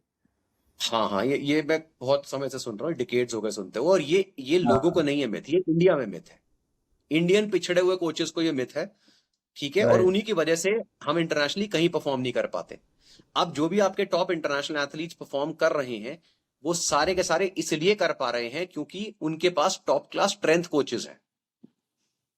नीरज चोपड़ा ने इसलिए परफॉर्म नहीं करा हुआ क्योंकि इंडिया ने उसे कुछ स्पेशल दिया है। उसने इसलिए परफॉर्म करा क्योंकि he is training under the former javelin world record holder in, I think he was training in Germany. और वो उसको hard core strength training sessions देता है, जाके नॉर्मल बंदा चेक कर ले, तब उसकी परफॉर्मेंस आ रही। और यहां, और चाहे कोई बॉक्सर उठा लो, कोई रेसलर उठा लो, कोई उठा लो, anybody who has performed has to do extreme amount of strength training, वो तभी वहां पे अपने स्पोर्ट में परफॉर्म करेगा और इंजरी फ्री रहेगा।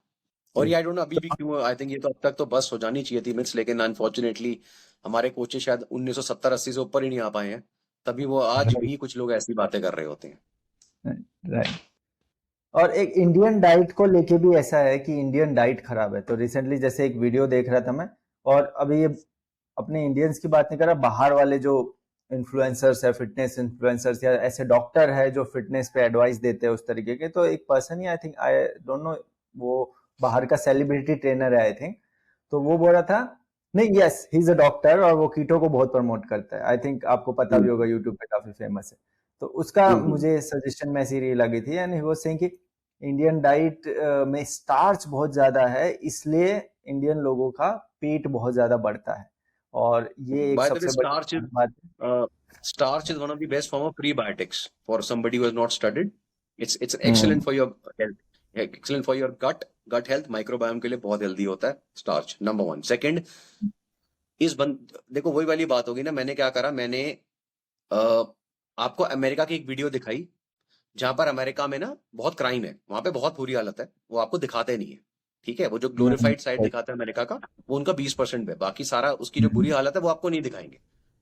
राइट। तो अब लोगों ने क्या करा कि अमेरिका की ग्लोरिफाइड साइड देख के बड़े खुश हो गए, यार ये America is a great country, यार हम पागलों के देश में रह रहे हैं, ये वो।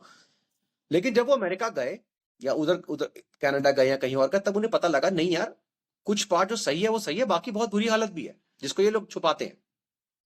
राइट। तो इसलिए कभी भी हम एक चीज के बेसिस पर ना किसी भी चीज का एनालिसिस या डिसीजन नहीं ले सकते। अब कुछ चीजों में तो मैक्सिमम लोग बिल्कुल सही है कि इंडियन डाइट में कार्ब्स बहुत ज्यादा है, लेकिन पहली चीज तो मैं ये बता दूं कि जो इंडियन डाइट के बारे में बात कर रहा है, उसने इंडिया में ना तो उसने कभी इंडिया विजिट करा, और अगर करा है तो उससे ये पूछ लो कि तूने कौन से कल्चर का डाइट चेक करा जो तेरे को प्रॉब्लम आई। यहां पे हर घर में अलग खाना है, right, यहाँ पे हर स्टेट का खाना अलग है, हर कल्चर का रीजन का खाना अलग है। नॉर्थ इंडिया में 25 तरह के क्यूजीन्स हैं, राजस्थान गुजरात साइड चले जाओ वहां पे अलग खाना है, नॉर्थ ईस्ट साइड चले जाओ वहां कोई प्रोटीन की कमी नहीं है, दे ईट लॉट ऑफ नॉनवेज। ठीक है, yes, साउथ में आ जाओ वहां बिल्कुल अलग खाना है, महाराष्ट्र में बिल्कुल अलग खाना है। पहले तो ये पूछ पाए तूने किसका खाना चेक करा, नंबर वन। सेकेंड, ऐसे तो मैं हर एक डाइट के अंदर कोई ना कोई प्रॉब्लम निकाल सकता हूं। प्रॉब्लम इंडियन डाइट में नहीं आता है, आई टोल्ड 100 टाइम्स। प्रॉब्लम आता है कि हमें इंडियन डाइट को बैलेंस नहीं करना आता। राइट, भैया अगर आगे तुम डाइट को ठीक भी करोगे, लेट्स से तुम्हें कोई बोलता है तुम्हारी डाइट में यार कार्ब्स बहुत ज्यादा है, इन्हें कम करके थोड़ा प्रोटीन रिच फूड्स लो, वेज नॉन वेज जो भी है बैलेंस करो, तो उसको किससे करोगे? जापानीज फूड से तो करोगे नहीं, इंडियन डाइट को ठीक करोगे ना। तो इंडियन डाइट में जो कमी है वो भी इंडियन डाइट से ही ठीक होगी। और जो न्यूट्रिशन बुक्स लिखी हुई हैं जिनमें प्रोटीन इंटेक को कैसे इंक्रीज करना है, वो भी इंडियन डाइट्स के ऊपर लिखी है, उन्हीं को बैलेंस करना है। राइट। यस, मैं को अगर कोई बोलेगा सर आप मेरी डाइट डिजाइन करो, या जो मेरे प्रोग्राम्स में मेरे कोचेज हैं वो डाइट डिजाइन करते हैं, वो इंडियन डाइट से ही डिजाइन करते हैं, कोई फैंसी फूड नहीं दे रहे हैं वो आपको। तो इसलिए it is very easy to say certain things, जिसमें कुछ आपको सही है कि भाई उसने कॉमन ऑब्जर्व करा, लोग कार्ब्स बहुत ले रहे हैं इसलिए पेट बढ़ रहा है। पहले तो दिस इज एब्सोल्यूट नॉनसेंस, ये कहां से आ गया कि पेट इसलिए बढ़ रहा है बिकॉज दे कार्ब्स ले रहे हैं। दिस इज मतलब मेरा तो फिर बहुत पेट होना चाहिए, मैं तो रोज ही खा रहा हूँ कार्ब्स।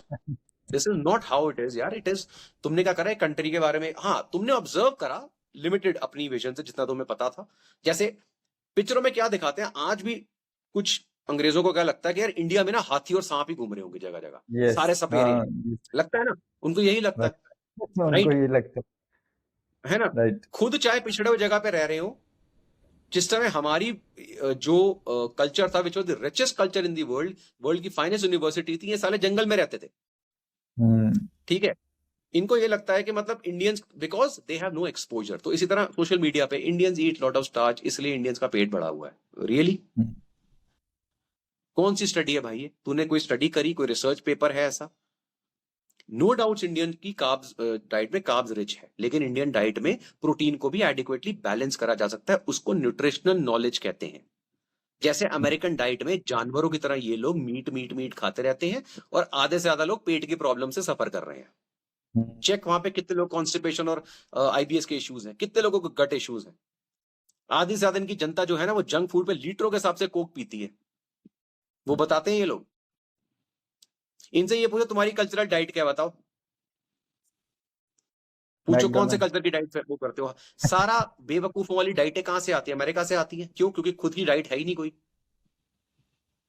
हर कोई पैलियो, कभी कोई पैलियो, कोई कीटो, कभी कोई इंटरमिटेंट फास्टिंग, कभी कोई, कभी कुछ, कभी हर तीसरे दिन नई डाइट जो आती है वो सारी अमेरिका से ही आती है, क्योंकि ये मार्केटिंग में बहुत अच्छी है और अपना कुछ नहीं है इनके पास। इफ यू चेक और आई देयर थिंक डाइट, हाँ, if you go to other countries, अगर आप मैक्सिमम लोगों की डाइट देखो, इट इज उबले हुए आलू, सॉसेज, ठीक है, और थोड़ी सी सब्जियां खा लेंगे वो भी उबली हुई।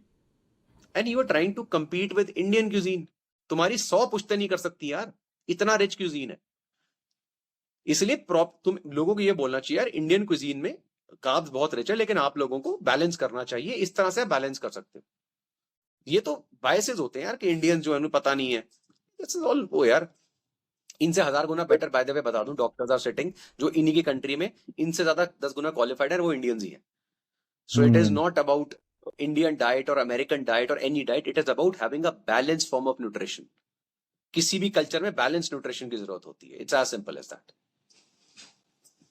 और अपने डाइट में वो है ना एक फ्लेवर और वो अरोमा, वो कितना अच्छे से एडिक्वेटली उससे बैलेंस किया जाता है, वो कितनी अच्छी चीज है। हमारी डाइट अभी antioxidant wise, anti inflammation properties के साथ बहुत रिच है। The type of spices we are using, the type of herbs we are using, types of veggies and fruits we are using, उसमें पल्सेस और लेग्यूम्स जो हम use कर रहे हैं, कितने लोग इतना कुछ यूज करते हैं। बट वही है कि हम अब तुमने क्या करा, मैंने किसी को बोला यार आपको ये चीजें खानी है, अब उसने क्या करा, 80% चावल और रोटी भर ली और 20% दाल ले ली, तो फिर अफकोर्स सी बात है ना, डाइट इज रॉन्ग। लेकिन अगर मैं राइट, ऐसी डाइट को ऑब्जर्व करके दुनिया में फैलाने लगूंगा, देखो इंडियंस ऐसे खाते हैं, इंडियंस ऐसे नहीं खा रहे हैं, वो इंडिविजुअल ऐसे खा रहा है, उसको ठीक करने की एग्जैक्ट। जरूरत है। पर बहुत जल्दी लोग बिलीव भी कर लेते हैं, उस पर कमेंट देखे मैंने, कह रहे हैं हाँ he is right, I am Indian और इसलिए मैंने इंडियन डाइट खाना छोड़ दिया और ऐसे वैसे। अब ये जो बोल रहे हैं मैंने इंडियन डाइट खाना छोड़ दिया, मैं इंडियन हूं, ये पहले तो बता दूं, ये सारे टीनेजर्स हैं। हाँ। ये 14-15 से लेकर 20-22-24 साल के जो एज ग्रुप है, ये उसके वो है, ठीक है। और सेकंड इंडियन, अब इनसे ये मत पूछो कि इंडियन डाइट तूने खाना छोड़ दिया, इनके माँ बाप से पूछो कितना परेशान होंगे। 5 रुपए राइट। नहीं कमा सकते ये, ठीक है, अगर इनको काम बोलो, लेकिन नौटंकी इनसे सारी करा लो। ठीक है, ठीक है ना। एक लास्ट क्वेश्चन फिर फिनिश करते सर। हम्म। स्लीप पे, कि स्लीप एडिक्वेट कितनी हेल्दी है, मतलब कि एक 8 आवर स्लीप का रूल होता है कि हाँ भाई 8 घंटे सोना चाहिए, लेकिन उसके अलावा क्या सही में हर किसी के लिए 8 घंटे ही जरूरी है? और एक और चीज इसमें भी, जैसे अभी बहुत सारे ऐसे वीडियोस वगैरह होते हैं जिनमें बोलते हैं कि जैसे जितने ये बड़े लोग हैं, हेलो, हेलो। जितने भी बड़े, हेलो, हेलो। जैसे क्या। कि इलोन मस्क हो गया, या फिर हमारे माननीय प्रधानमंत्री हो गए, नरेंद्र मोदी जी हो गए, उन्होंने तो नहीं कहा कभी खुद, लेकिन ऐसे बोलते कि हाँ भाई हम तो 4 घंटे सोते हैं और फिर सारा काम करते हैं, 3 घंटे सोते हैं, या नहीं नहीं नहीं, मैं आपको बताता हूँ, ऐसा ये मैंने इस पे वो पूरी है। डिटेल वीडियो बनाई थी स्लीप के ऊपर। हाँ। ठीक है। ऐसा नहीं होता है, क्या होता है कि कई बार जो लीडर्स वगैरह होते हैं उनको ग्लोरीफाई करने के लिए ना हम ऐसी चीजें मार्केट में फैला देते हैं। हम्म। इसमें कोई डाउट नहीं है कि people who are very busy world over, बहुत एक्सट्रीम टॉप पे हैं, उनके लिए स्लीप मुश्किल होती है, they have to manage a lot of things. लेकिन आप एक चीज नोट करना, इनमें से मैक्सिमम लोग बाद में बहुत सफर करते हैं। काफी सारे टॉप इंडस्ट्रियलिस्ट, बिजनेसमैन को सबको हार्ट अटैक्स आते हैं, इनको मेजर प्रॉब्लम्स होती हैं, बिकॉज इनकी स्लीप मैनेज नहीं होती। और एकदम कुछ नहीं होगा, लेकिन ओवर द ईयर्स जो है बॉडी फिर सेटबैक करती है। ये सबके साथ होता है। आप किसी भी टॉप बिजनेसमैन को ऑब्जर्व कर लो, या टॉप ऐसे बंदे को ऑब्जर्व कर लो जो ऐसा लाइफस्टाइल जी रहा था, उनके सबके साथ मेजर प्रॉब्लम्स आई हैं। ठीक है। इसलिए कुछ समय के लिए, चाहे मैं हूं आप हो, ऐसे फेजेस आते हैं लाइफ में जिसमें हमें स्लीप इश्यूज आते हैं, लेकिन हम उनको कहीं ना कहीं हमें कवर अप करना पड़ता है। मैं भाई 2-3 दिन ढंग से ना सोऊं, मेरी प्रोडक्टिविटी विल गो डाउन, फिर एक टाइम आएगा, एक दिन बोलूंगा मुझे सोने दो आज थोड़ा सा, because I need to cover up my sleep. ठीक है। तो ये है। ओके, और कितना, हर किसी के लिए क्या 8 घंटे की नींद ही नेसेसरी है? नहीं, ऐसा बिल्कुल भी नहीं है, ऐसी कोई रिकमेंडेशन भी नहीं है, पहली चीज तो ये। ठीक है। बेसिक एवरेज रिकमेंडेशंस होती हैं, लेकिन अ पर्सन जनरली, अगर कोई बंदा अराउंड 6 आवर्स की स्लीप भी ले रहा है और उसको फ्रेश फील हो रहा है, क्वालिटी ऑफ स्लीप अच्छी है, फिर कोई प्रॉब्लम नहीं। Anything less than 6 hours is very rare कि उसकी स्लीप जो है वो पूरी होगी। ओके, तो वो हर पर्सन को देखना पड़ेगा कि कैसा फील होता है, एनर्जी लेवल कैसे लग रहे हैं इतने घंटे की नींद लेके, और उसी एग्जैक्टली से decide. Exactly exactly right. Exactly. चलेगा, आई थिंक सर सभी क्वेश्चन कवर हो गए, और बहुत अच्छे से आपने सभी क्वेश्चन का बढ़िया जवाब दिया। अच्छा लगा काफी बात करके, पूरा पॉडकास्ट रिकॉर्ड करके फुली। नेक्स्ट टाइम फिर थैंक यू से यार, करेंगे। Thank you. Thank you, done thank you done. अक्षर। श्योर। Thank you.